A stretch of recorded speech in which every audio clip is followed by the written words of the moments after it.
반갑습니다. 순종의 반대말이라는 제목이거든요. 오늘 함께 신명기 말씀 또 이어서 함께 나누도록 하겠습니다. 대바림 율법의 복사본. 그래서 지긋지긋하다 생각하지 마시고 왜 이렇게 계속 강조하시는지, 왜 실패했는지, 우리가 또 현재 당하고 있는 여러 가지 현상들이 왜 일어나고 있는 것인지를 바르게 깨닫기 위해서, 우리가 앞으로 또 살아가야 될 미래의 이 방향성을 바르게 설정하기 위해서 이 신명기의 내용들이 굉장히 중요하다는 것이죠. 가나안 땅을 바라보면서 지금 모세가 고별 설교를 하고 있습니다. 그래서 이제 너희는 큰 나라다, 하나님의 나라, 제사장 나라, 그러니 살아내서 보여줘야 되는, 본을 보여야 될, 모델링이 될 나라다, 그 역할을 잘 감당해야 된다라고 하는 내용이 지난 시간의 내용이었고요. 그래서 너희들이 기억해라, 잊지 마라. 가만 내버려두면 잊어버리니까. 그래서 하나님이 항상 뭐 하시죠? 말씀하시는 하나님, 들려주시는 하나님. 그래서 호렙산, 그 신의 산입니다.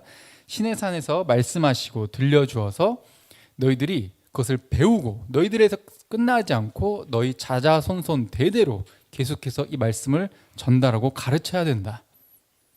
그리고 강조했던 게 뭐죠? 자, 지난 시간 내용들이에요. 자, 신명기 4장 12절 맨 밑에 한번 읽어볼까요? 시작.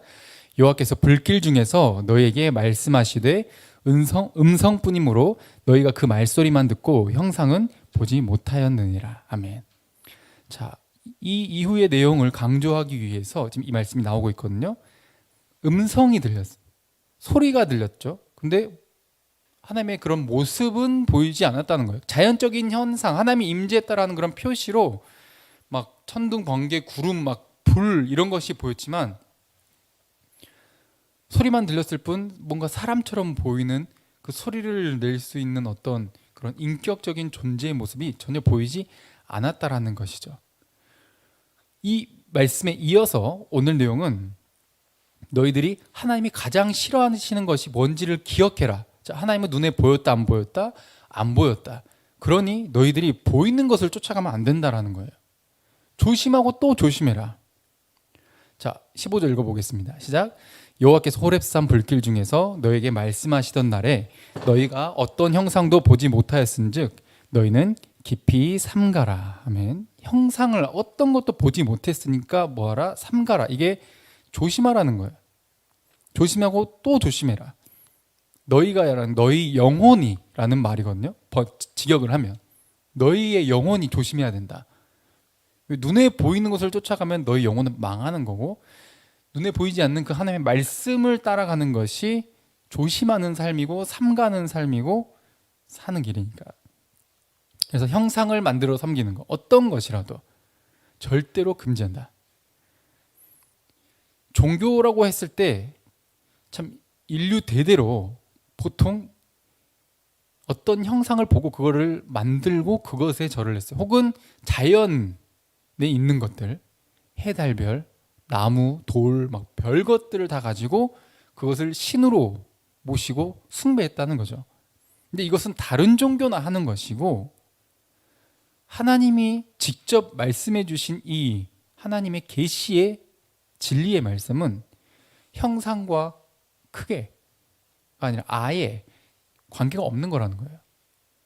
자, 신명기 4장 16절부터 보시면 그리하여 스스로 뭐하여? 부패하여라고 되어 있죠. 형상을 만들어 섬기는 그 모습을 부패했다. 썩어질 것을 쫓아간 것이고, 이것을 왜곡시킨 것이고, 하나님의 그 자연 질서, 하나님이 세상을 창조하실 때 질서를 정해두셨죠. 하나님, 그리고 하나님 밑에 대리 통치자인 인간, 그리고 자연계 만물. 그런데 자연계 만물이 인간 위에 서버리는 거예요. 인간도 그거를 인정하고 자연은 놀라워, 자연은 대단해, 으악, 막 경배의 대상, 경이로워 하면 그것을 지으신 창조주 하나님을 바라봐야 되는데, 그게 아니라 하나님을 바라보는 통로가 아닌 그 자체를 숭배해버리는 완전한 왜곡을 가져왔다라는 거죠. 자, 부패해서 자기를 위해, 여기서 이렇게 되어 있죠. 자기를 위해, 본인을 위해. 이건 인간이 뭔가 그 자연을 위한다고 생각을 하고 어떤 그 신을 생각한다라고 말을 하지만 아니에요. 우상이라고 하는 것은 온전히 목적이 단 하나, 자기 자신을 위한 거예요. 그런데 하나님 나라는 하나님과 이웃을 위한 거거든요. 그러면 자기 자신은 자동으로 행복한 삶을 살게 되는데 이것을 뒤집는 것이 우상 숭배의 모습이라는 거죠. 자, 어떤 형상대로든지 우상을 새겨 만들지 말라고 하면서 인간을 숭배하는 모습이 또 예전부터 고대 때부터 이 시기부터 이집트 오른쪽에 지금 호루스 보이시죠? 저 새죠. 그 형상을 해가지고 뭐 신의 아들 해가지고 막 눈이 뭐를 뭐 한쪽은 해고 한쪽은 달이고 막 이런 신이에요. 말도 안 되는 신화를 만들어내가지고 신이라고 하고 그리고 이집트 파라오가 뭐예요? 그 신이다. 태양신의 아들이고 그리고 죽어서 내세에 이 신이 된다. 막 이렇게 이제 생각을 한 거죠. 사람을 왕으로 세워놓고 신으로 추앙했어. 이게 남자의 형상이든지 여자의 형상이든지 여신이든 이런 모습이 인간이 섬기는 그 종교에서 너무 많이 나타났다는 거예요. 그리고 인간을 숭배만 하냐? 아니, 땅 위에 있는 짐승, 동물, 또 출애굽할 때 우리 32장부터 34장에 뭐가 있죠? 금송아지를 만들었잖아요. 그렇죠? 이집트에도 또 소의 모습을 한 그런 또 신이 있어요. 저 호루스 말고 또 하토르였던 것 같은데, 네, 그런 이름의 신을 또 섬겼는데 걔네들이 그것을 봐왔다 보니까 출애굽하고 나서 하나님을 생각할 때 어떤 형상을 만들어야겠다는 생각을 자연스럽게 한다는 거예요. 인간이 타락해 있는 모습의 증거가 어떤 자연의 만물과 그리고 하나님 신을 생각을 했을 때 눈에 보이고 만질 수 있는 무언가를 되게 갈망하게 된다는 거예요. 땅 위에 있는 짐승, 그리고 여기 이 순서를 보세요, 여러분.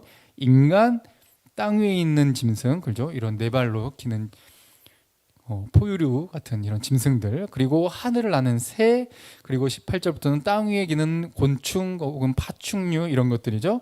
그리고 땅 아래 물속에 있는 물고기, 어족 형상들을 말하고 있죠. 그리고 또 19절에 보면 뭐예요? 하늘을 향해 눈을 들어 해달별, 하늘 위의 천체들. 자, 이 순서 어때요? 이게 굉장히 의도적인 거거든요. 하나님이 천지를 창조하실 때의 그 순서랑 정확히 반대예요. 해달별, 직후 물속의 물고기, 그리고 땅 위에 기는, 그리고 하늘을 나는 새, 그리고 다른 짐승들과 마지막으로 인간. 근데 이것이 정확히 뒤집어진, 이게 바로 우상숭배다. 너희가 하지 말아야 될 것은 뭐예요? 창조 질서를 뒤집는 거예요. 우상은 다른 말로 창조 질서를 뒤집는 것이고 하나님을 배신하는 것이고 하나님보다 자기 자신을 위한 것, 자기를 위해 이것을 뭐라고 해요? 부패하여. 그리고 너희들이 그 땅에 들어가서 뭐를 당할 거라고 되어 있죠? 신명기 4장 19절 맨 밑에 보시면 그 배정한 것을 보고 하나님이 배정해뒀어. 지으셔서 그 위치에 하나님께서 딱딱딱 위치에 적절한 곳에 놓으셨다는 거죠. 두셨어요. 그래서 아름다운 모습으로 이 세상이 흘러갈 수 있게 그렇게 해놓으신 거죠. 그런데 그것을 향해 미혹당해서 그것을 통해서 미혹당해서 그것을 오히려 숭배의 대상으로 만들어버리는 거죠. 이 창조 질서를 뒤집지 말아라. 이건 부패한 것이고 미혹받는 것이다. 그렇죠? 파라오, 투탕카멘도 유명한 왕 중에 하나죠. 황금 마스크, 유명한 유물이죠. 신으로 추앙받았어요. 이게 전부 뭐예요? 볼 수 있는 거고 만질 수 있는 거예요. 그리고 내가 여기 있던 걸 이렇게 들어서 저쪽으로 옮길 수 있어요, 없어요? 옮길 수 있어요, 인간이. 이게 무엇을 상징하냐? 내가 컨트롤할 수 있는 신을 말하는, 내가 통제할 수 있는, 내가 통제 가능한 신. 내가 원하면 얘가 여기 있는 게 아니라 얘가 여기에 있을 수 있는 거예요.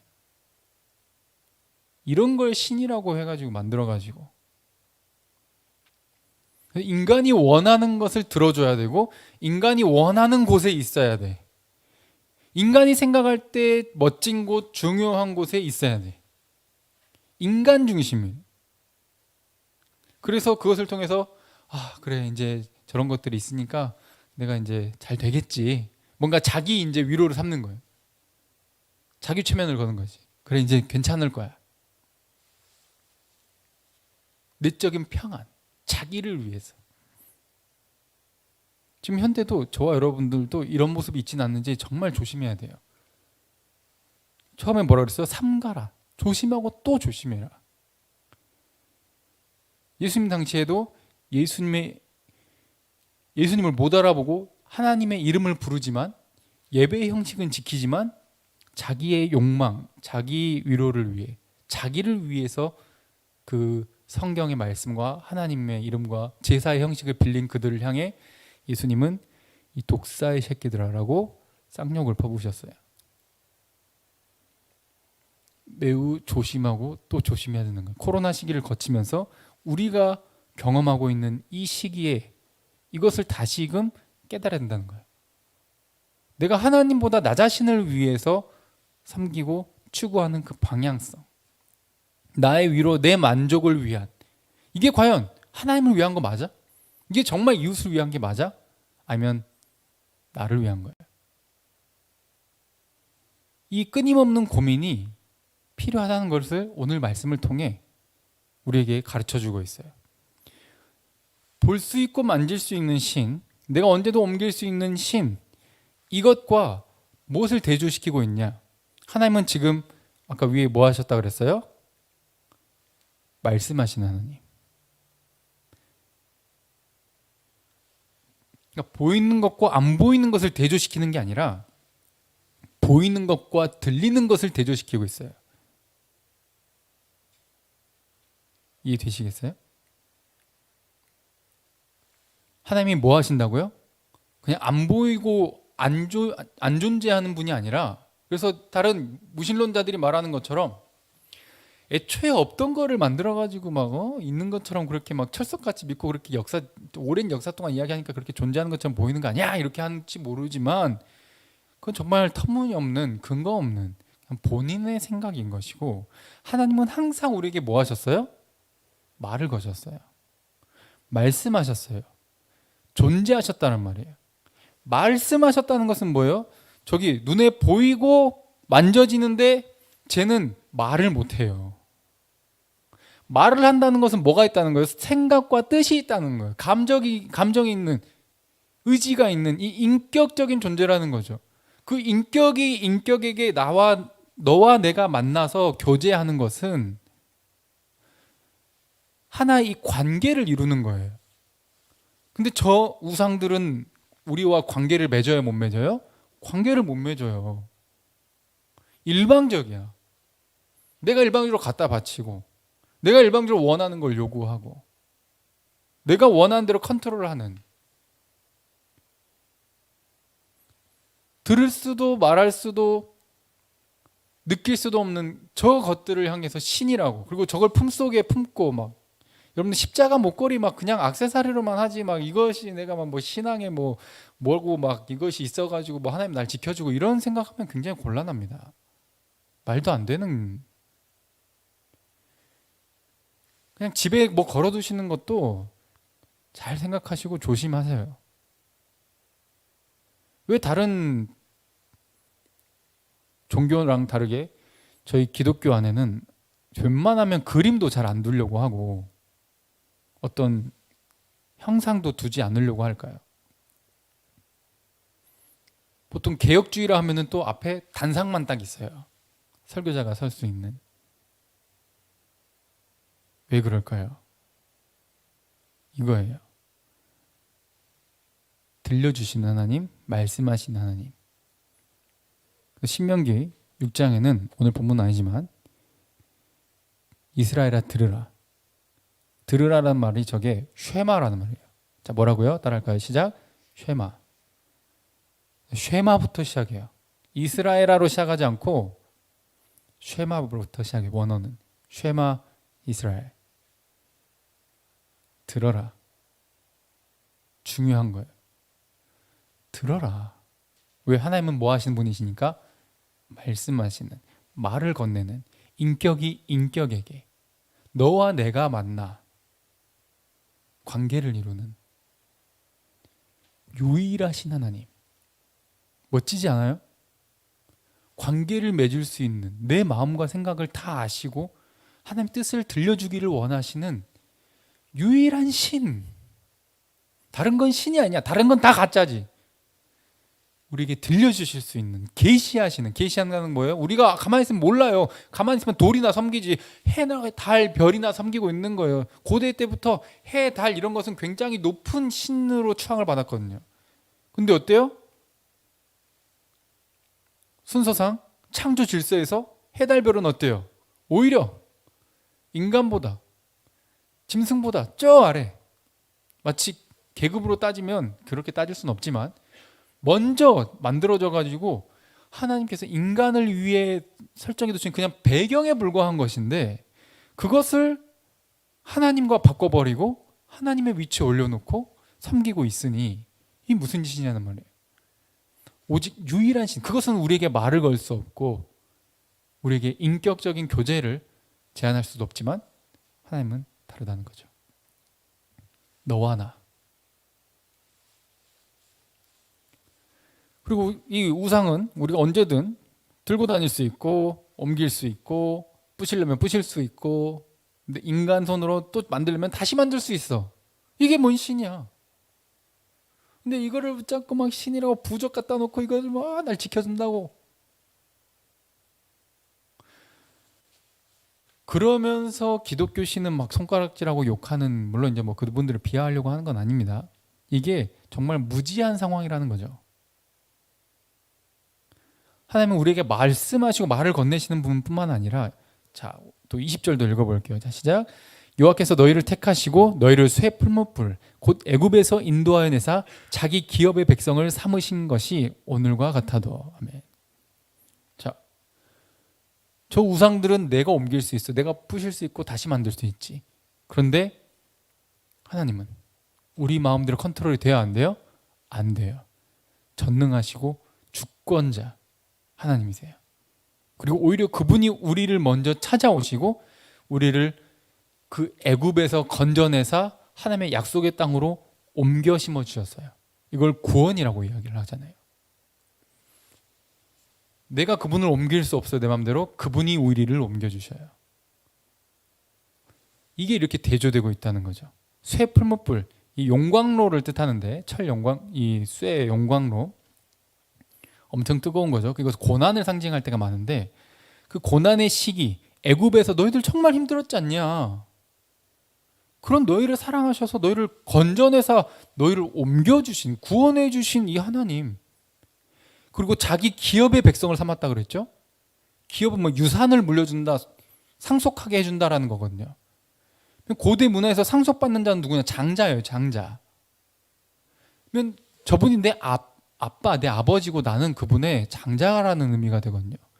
이스라엘이 그런 엄청난 특권으로 쇠풀무 용광로에서 고난받다가 건짐받아서 옮겨져서 상속받을 수 있는, 그렇죠? 돌아온 탕자의 내용의 이야기처럼 아들이라는 전제 조건 속으로 집어넣어 주신 거예요.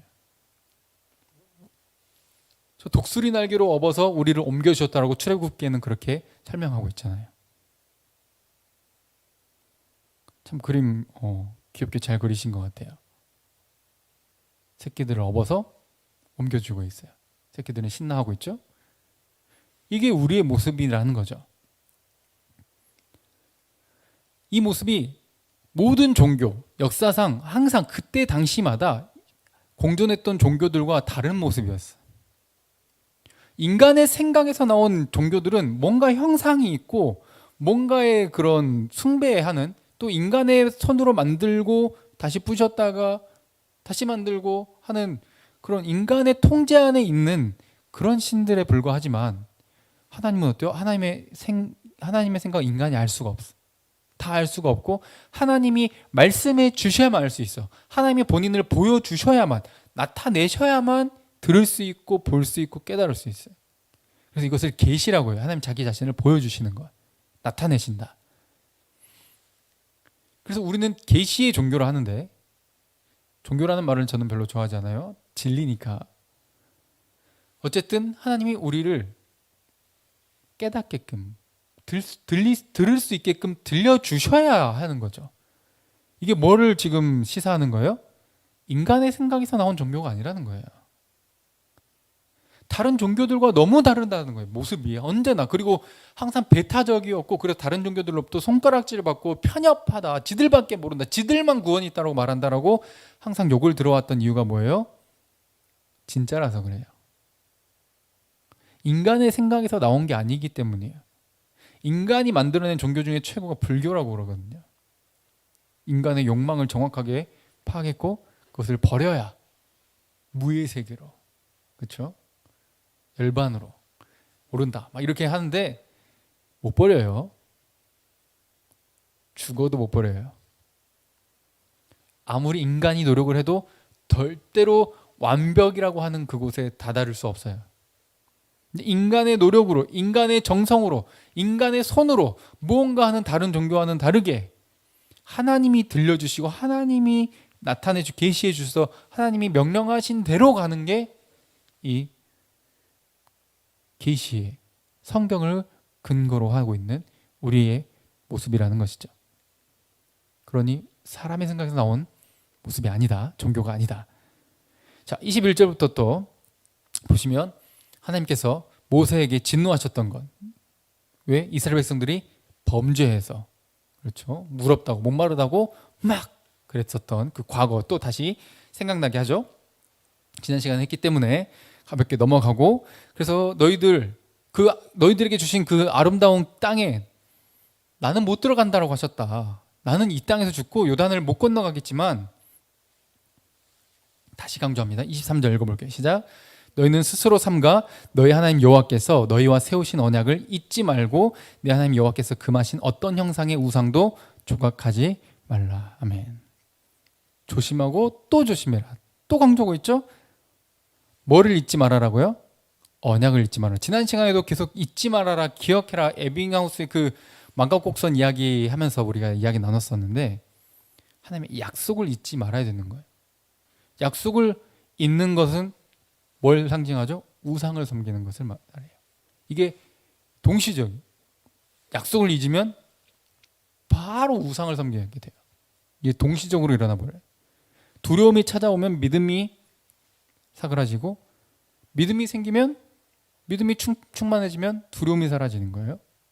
이렇게 우상 숭배와 하나님을 따라서 조심하며 살아가는 이 삶의 태도랑 이렇게 반대되는 모습이라는 것을 우리가 잊지 말아야 된다는 겁니다. 자, 그리고 금하신 어떤 형상의 우상도 조각하지 말라. 네 손으로 컨트롤할 수 있는 그 신을 네 손으로 만들지 말라라고 말하고 했어요. 그러니까 땅에는 분명히 들어갈 거야. 약속은 하나님 반드시 지킬 거라는 거죠. 너희는 그 땅에 들어가는 것은 기정사실이에요. 그런데 그냥 그 땅에 들어갔다고 끝이 아니라 이제 거기서 어떻게 살아내느냐가 중요하다는 거죠. 우리도 마찬가지. 예수님 믿었어요. 이제 구원받았어요. 우리를 독수리 날개로 업어서 우리를 옮겨주셨죠. 예수 그리스도의 보혈로 우리가 죄의 그 형벌을 모두 탕감받았어요. 이제 끝! 이게 아니라 이제 어떻게 사느냐로 이어져야 된다는 거죠. 구약의 이 구원과 가나안 땅으로 인도하시는 하나님의 인도하심을 통해 우리가 살아내야 하는 그 삶의 태도, 어떻게 살아내야 되는지 그 방법, 이 삶의 자세, 이것을 매우 강조하고 또 강조하고 있다는 거죠. 은혜니까 나는 아무것도 안 한다라고 하는 것은 이 기독교를, 혹은 이 장로교, 혹은 뭐 개혁주의, 칼빈주의 이런 것들을 매우 오해한 것 중에 하나인 거죠. 하나님이 다 해주시니까 나 아무것도 안 한다. 이것은 그 이단이에요. 그 오히려 완전히 하나님을 기만하는 잘못된 행태인 것이죠. 우리 노력으로 구원받는 것은 아니지만 하나님의 은혜로, 자, 이렇게 건져주신 것 상의도 안 했어요. 그냥 저 고통받는 저들을 사랑하셔서, 안타까워하셔서 자비를 베푸시고 하나님의 능력을 보여주시고 하나님이 사람을 보내셔서 가르쳐 주시고 건져내 주신 거예요. 그저 하나님의 은혜인 거죠. 그렇다고 우리는 아무것도 안 하는 것이 아니라 그분의 뜻을 따라 이제 살아가야 되는 태도를 강조하고 있는 거예요. 근데 만약 들어가서 아무것도 조각하지 말고 형상 만들지 말고 우상 섬기지 말라고 분명히 말씀하셨는데 그것을 어긴다면 어떻게 되느냐. 자, 24절 읽어볼게요. 시작. 내 하나님 여호와는 소멸하는 불이시요 질투하시는 하나님이시니라. 아멘. 자, 저기 아답과 나비우, 하나님께서 명령하시지 않는 다른 불을 써가지고 하나님으로부터 불이 나와서 저 아답과 나비우를 집어삼킨 거예요. 저 소멸하는 불이라는 것을 또 직역하면 집어삼키는 이런 의미가 돼요. 삼키는. 그러니까 심판의 공의의 하나님을 의미하는 거죠. 무시무시한 거예요.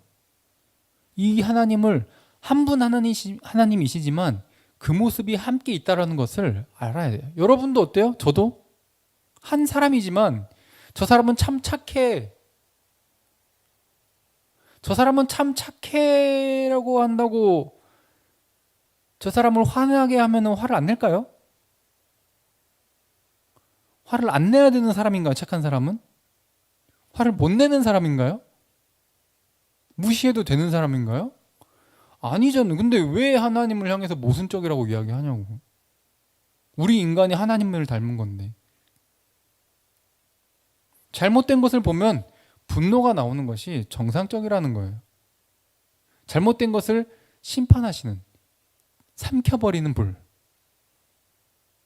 그 하나님이시라는 거예요. 근데 그 근거는 뭐예요? 질투. 질투는 사랑을 근거로 하고 있어요. 사랑하지 않으면 질투도 없어요. 쟤랑 둘이 만난대. 그건 나랑 뭔 상관인데. 근데 내 와이프가 딴 놈이랑 놀아나. 죽여버리고 싶은 거죠. 이 관계가 어떤 관계냐에 따라서 다른 거예요. 그런데 하나님은 어떤 하나님? 질투하시는 하나님. 무섭다라고만 생각할 것이 아니라 이것을 어떻게 좋게 생각을 해야 되느냐? 하나님이 우리를 사랑하신다. 사랑하시기 때문에 우리 삶에 개입하신다. 잘못된 길로 가면 분을 내시고 그것을 공의를 나타내시는데 사용하신다. 나답과 아비뿐만 아니라 또 이 고라의 자손들을 해가지고 이 모세와 아론을 향해 대적을 했을 때도 땅이 열려서 집어삼키고 또 불이 나와서 막 삼킨 이 장면들이 나오는데 이때 사용된 그 단어예요. 이 소멸하는 불. 질투에서 나오기 때문에. 일방적으로 내가 다른 우상을 섬기듯이 그런 숭배의 대상이 아니라 하나님은 사랑의 대상이고 사랑의 관계가 되어야 된다는 거예요. 질투는 정상적, 여러분 시기랑 다른 거예요. 막 부러워하고 막 쟤가 못됐으면 좋겠고 쟤가 나보다 좋은 거 갖고 있으니까 막 시기 나가지고 막 못 살겠어, 막 배 아파가지고 내 친척이 막 땅을 사니까 막 배 아파가지고 죽겠어, 잠이 안 와, 이런 게 아니라 정상적인 관계, 사랑의 관계에서 내 사랑의 대상이 다른 데 눈을 돌렸을 때 나오는 게 질투예요. 이건 지극히 정상적인 거예요. 그래서 이 사랑이라고 하는 것은 배타적인 것을 포함하고 있어요. 내 사랑의 대상 말고 다른 대상을 향해서는 어떻게 해야 돼? 배타적이어야 돼. 특히 그 애정에 있어서 내 사람만 사랑해야지 다른 대상을 사랑하면 그것은 틀린 거라는 거죠. 그래서 사랑은 배타적인, 참 사랑과 배타적인 건 뭔가 좀 안 맞는 말 같지만 성경은 이걸 분명히 우리에게 가르쳐주고 있어요. 좀 전체적으로 하나님이 일단은 논리적으로만 따졌을 때는 막 뭔가 모순적인 것처럼 보이죠. 아니 공의의 하나님이라면 뭔 사랑의 하나님. 뭐 사랑이라면서 뭐가 배타적이야. 근데 이게 동시에 같이 나타나요. 이게 우리의 삶에서 실제로 겪고 있는 모습이에요. 오히려 이것에 대해서 감사할 수 있어야 돼요. 하나님이 질투하신다? 그만큼 날 사랑하시는구나. 그 심리적으로 이런 게 있대요. 질투를 좀 은근히 좀 끄집어내고 싶어 하는 사람들이 있어. 그렇죠? 여러분들 중에도 그런 사람 있을 수 있어요. 이 사람이 진짜 나를 사랑하는지, 뭔가 딴 사람이 나에게 말을 걸었을 때 어떤 눈빛을 하고 있는지, 근데 그 질투의 눈빛을 하고 있는 모습이 귀여워 보이는 거지. 그게 보고 싶은 거야. 좀 짓궂긴 하지만 질투한다라는, 하나님 나를 위해 질투해? 진짜 날 좋아하시는구나. 진짜 날 사랑하는구나. 사람도 정말 그 질투의 모습이 나올 때 진짜 찐으로 날 좋아하는구나. 이걸 느낄 수 있는 것처럼 하나님이 우리를 정말 정말 사랑하신다는 거죠. 그 삼키는 불이 나와서 공의를 드러내실 만큼 엄청나게 사랑하신다는 거예요. 그것이 바로 적극적으로 개입하실 것에 대해서 바로 뒷절에 말씀하고 있는데, 자 25절부터 읽어볼게요. 자 시작. 네가 그 땅에서 아들을 낳고 손자를 얻으며 오래 살 때 만일 스스로 부패하여 무슨 형상의 우상이든지 조각하여 네 하나님 여호와 앞에 악을 행함으로 그의 노를 일으키면, 자 되어 있죠. 스스로 부패하고 하나님 앞에 악을 행해서 그분의 노를, 진노를 일으켜 버리면 모세가 천지를 불러서 증거로 삼아놓고 말을 하죠. 너희가 요단을 건너가서 얻는 땅에서 속히 뭐 할 것이다? 망할 것이다. 너희가 거기서 너희의 날이 길지 못하고 뭐 할 거다? 전멸할 거다. 실제로 주전 6세기에 바벨론에까지 이제 바벨론에 멸망당하고 포로로 끌려가 버려요. 우상을 신나게 섬기다가. 그러니까 하나님이 얘가 바람 피는데 다른 신 섬기는데 가만히 내버려 두는 게 아니라 이미 그 요단강을 건너서 가나안 땅에 정착하기도 전부터 지금 말씀하고 있는 거죠. 신명기에 모세를 통해서 너네 망할 거야. 너네 분명히 하지 말라 그랬는데 그거 하면 내가 진짜 너네 영원히 내가 복을 줄 계획이었는데 잘못하면 난 분명히 그거 나 개입하고 참견할 거고 나 그거 가만두고 보지 않을 거야. 지금 이렇게 말씀하시는 거죠. 근데 다른 우상은 어때요? 얘가 다른 신을 섬기든지 딴 놈이랑 놀아나든지 악을 행하든지 다른 사람을 괴롭히든지 악을 계획해가지고 집 밖에 모르든지 아무런 신경도 쓰지 않아. 그런데 말씀하시는 쉐마 이스라엘 들려주시는 하나님은 우리에게 너와 나로 관계를 맺으시고 말을 건네시는 이 하나님은 어때요? 우리 삶에 적극적으로 개입하셔요. 그래서 이 하나님을 따라볼까요? 살아계신 하나님. 살아계셔요. 우상은 가짜 아무것도 아니고 그냥 죽어있다라는 표현도 애초에 살아있는 적도 없는데 뭔 죽어있다고 표현을 해. 죽어있다는 건 무슨 애초에 산 적이라도 있었던 것처럼 아무것도 아니에요. 근데 하나님은 지금도 살아계셔서 역사하신다라고 우리 분명히 고백하고 있고 들어왔잖아요. 이분은 뭐예요? 소멸하는 불. 우리의 삶에 잘못된 길로 가면 개입하시는 분. 이게 사랑의 관계에서 나온 질투 그리고 엄청난 은혜라는 사실을 기억하세요. 그렇게 잘못되면은 27절에 자 시작. 여호와께서 너희를 여러 민족 중에 흩으실 것이요 여호와께서 너희를 쫓아보내실 그 여러 민족 중에 너희의 남은 수가 많지 못할 것이며. 아멘. 자 흩어버려요. 분명 약속의 땅에 정착하고 계속 함께 복을 누리며 살겠다고 하신 그 약속의 뒤집어지는 거죠. 근데 이게 하나님이 뒤집는 게 아니라 누가 잘못했어요? 이스라엘 백성이 잘못을 한 거죠. 그래서 그것도 지금 약속을 하고 있는 거예요. 이 복을 뒤집어 버릴 것을. 그리고 너희의 남은 수가 많다 적다 얼마 안 될 거다. 이것은 아브라함에게 너의 자손, 너를 통해 태어날 이 후손의 숫자가 하늘의 별과 같이 많을 것이라고 했던 그 약속과 정확히 반대돼요. 아브라함에게 하신 그 복도 뒤집어져 버리는 거예요. 뭐 있기 때문에? 우상을 섬겼기 때문에. 하지 말란 것을 했기 때문에. 이 사랑을 배신했기 때문에. 은혜를 잊었기 때문에. 그래서 잊지 말아라, 들어라, 기억해라, 또 반복해라, 가르치고 또 가르쳐라. 왜? 그건 너를 위한 거야. 나를 위한 것 같지. 하나님만 위한 것 같지. 이것을 하는 것이 우리를 위한 거예요.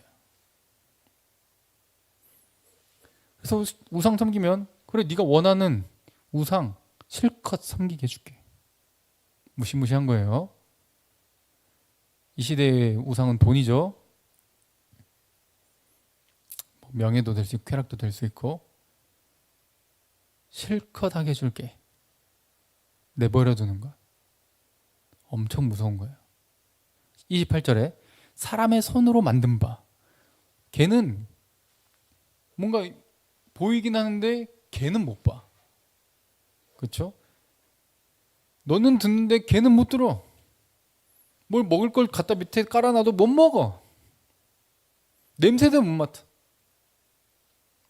그럼 돌로 만들든 금속으로 만들든 나무로 만들든 그걸 신이라고 그러고 있는지, 그래 원하면 그거 실컷 섬기게 해줄게 해서 여러 민족 중에 흩어버리는 거야. 바벨론의 포로로 끌려가서 그 들어본 적도 없는 신을 섬기고 있는 거예요. 이제 원하지 않아도.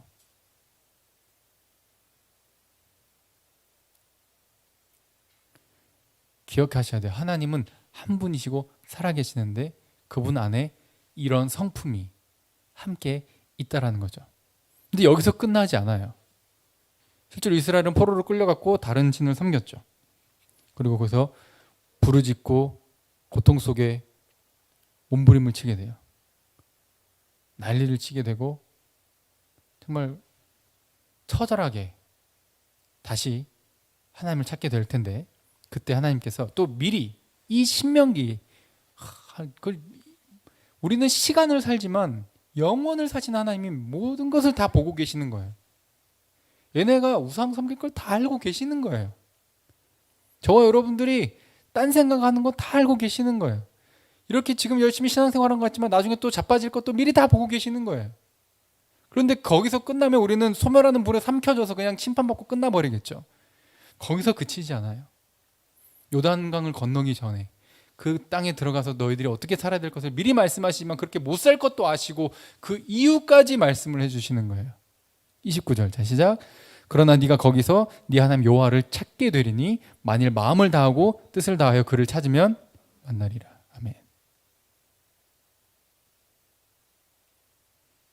전심으로 마음을 다해서 뜻을 다해서 다시 하나님을 찾고 또 찾으면, 오히려 그 과정이 필요하다는 것까지도 지금 암시하고 있어요. 이것을 통해서 하나님이 누구신지를 보여주려고 하는 거예요. 소멸하는 불이시지만 언제나 사랑으로 자비로 준비하고 계시고 열려 계신 하나님, 기회를 주시는 하나님. 자, 30절부터 시작. 이 모든 일이 내게 임하여 환난을 당하다가 끝날에 네가 네 하나님 여호와께로 돌아와서 그의 말씀을 청종하리니 네 하나님 여호와는 자비하신 하나님이십니다. 그가 너를 버리지 아니하시며 너를 멸하지 아니하시며 네 조상들에게 맹세하신 언약을 잊지 아니하시리라. 아멘. 자, 누가 잘못했어요? 인간이 잘못했잖아요. 그래서 그 책임을 본인들이 당하고 있잖아요. 환난을 당하잖아요. 그런데 그 환난에는 뭐가 있어? 끝이 있대. 그 심판이 영원하지 않아. 그리고 너희들이 하나님께로 다시 돌아올 수 있게 눈과 귀를 열어주시고 그의 말씀을 청종하리는 다시 듣는다는 거예요. 지금 처음부터 끝까지 계속 뭐가 강조되어? 들으라. 제발 들어라. 하나님 말씀을. 그러면 그 하나님은 다시 어떤 하나님?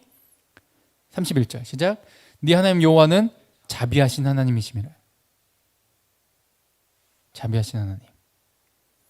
버리지 않으시고 영원히 멸하지 않으시고 아브라함에게, 이삭에게, 야곱에게 하셨던 그 약속을 너는 잊었고 너는 배신했을지라도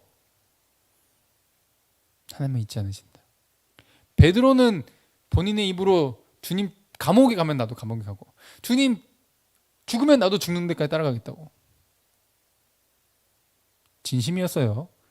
고백을 했는데 바로 배반을 해버리죠. 가룟 유다만 배반한 게 아니에요. 베드로도 배반했어요. 그래서 들 수 있는 낯짝이 없었지만 찾아오셔서 예수님이 뭐 하시죠? 너에게 말을 건넨다. 질투하시는 하나님. 기회를 주시죠? 사랑한다. 뭐라고 말씀하셨죠? 그 사랑을 네가 나를 사랑하느냐. 너는 잊었고 너는 배반했을지라도 나는 내 말에 1.1획도 떨어지지 않고 다 지켰고 나는 잊지 않았다. 나는 내 약속을 지킨다. 다시 찾아오셔서 기회를 주시고 자비를 베푸시는 하나님. 가룟 유다도 참 선택이 아쉽죠. 부활하신 주님께 돌아와서 회개했다면 그의 잘못된 행동으로 인해서 오히려 하나님이 선을 이루셨으니까 용서를 구했을 때 용서받을 수 있었을 텐데.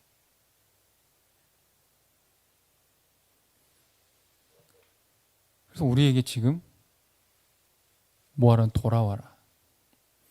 그의 말씀을 들어라.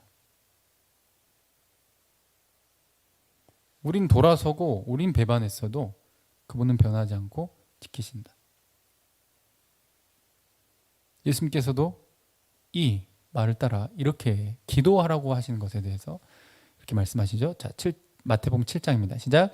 구하라 그리하면 너에게 주실 것이요 찾으라 그리하면 찾아낼 것이요 문을 두드리라 그리하면 너에게 열릴 것이니 구하는 이마다 받을 것이요 찾는 이는 찾아낼 것이요 두드리는 이에게는 열릴 것이니라. 아멘.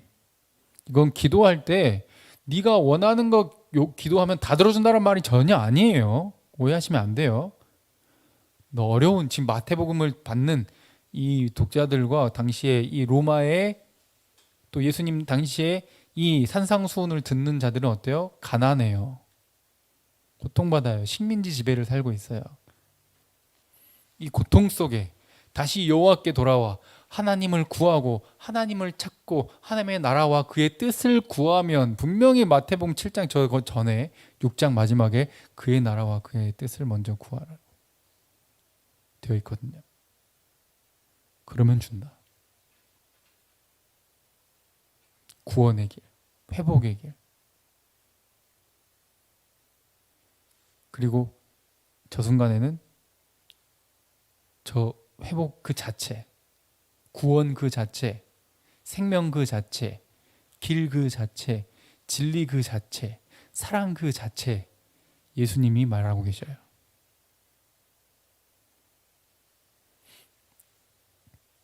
다시 만나는 거예요. 다시 하나님과 사랑의 관계를 회복하는 거예요. 그때 우리의 노력을 무시하지 않으세요. 뭐라고 요구하시죠? 전심으로 구해라. 달라고 기도해라. 안 돼? 그러면 찾아 나서라. 적극적으로 좀 움직여라. 안 돼? 그러면 또 두들겨라. 가만히 있지 말고 하나님이 해줬다고 아무것도 안 하지 말고 가만히 있는 게 아니라 적극적으로 하나님을 찾아라. 망해간다고 이 한국교회 소망 없다고 내 인생 망했다고 하면 저 사람 망했다고 그냥 가만히 내버려두고 쳐다보지 말고 적극적으로 너희들이 할 일을 찾고 해라. 하나님께 구하고 하나님을 찾아라. 하나님이 회복시켜 주실 것이다. 할렐루야. 여러분의 가정, 여러분의 교회, 이 나라, 이 민족, 우리 여기에 함께 이렇게 이 말씀을 듣는 우리를 통해, 우리의 기도를 통해 하나님 일하실 거예요. 하나님 회복하실 거예요. 그걸 약속하고 있거든요. 여러분들 개인도. 자, 예레미야에서는 이것을 또 이렇게 말씀하고 있죠. 한번 끝까지 한번 다 읽어볼게요. 11절부터요. 자, 시작. 여호와의 말씀이니라 너희를 향한 나의 생각을 아나니 평안이요 재앙이 아니라 너희에게 미래와 희망을 주는 것이라. 너희가 내게 부르짖으며 내게 와서 기도하면 내가 너희들의 기도를 들을 것이요 너희가 온 마음으로 나를 구하면 나를 찾을 것이요 나를 만나리라. 이것은 여호와의 말씀이니라. 너희들을 만날 것이며 너희를 포로된 중에서 다시 돌아오게 하되 내가 쫓아보내었던 나라들과 모든 곳에서 모아 사로잡혀 떠났던 그곳으로 돌아오게 하리라.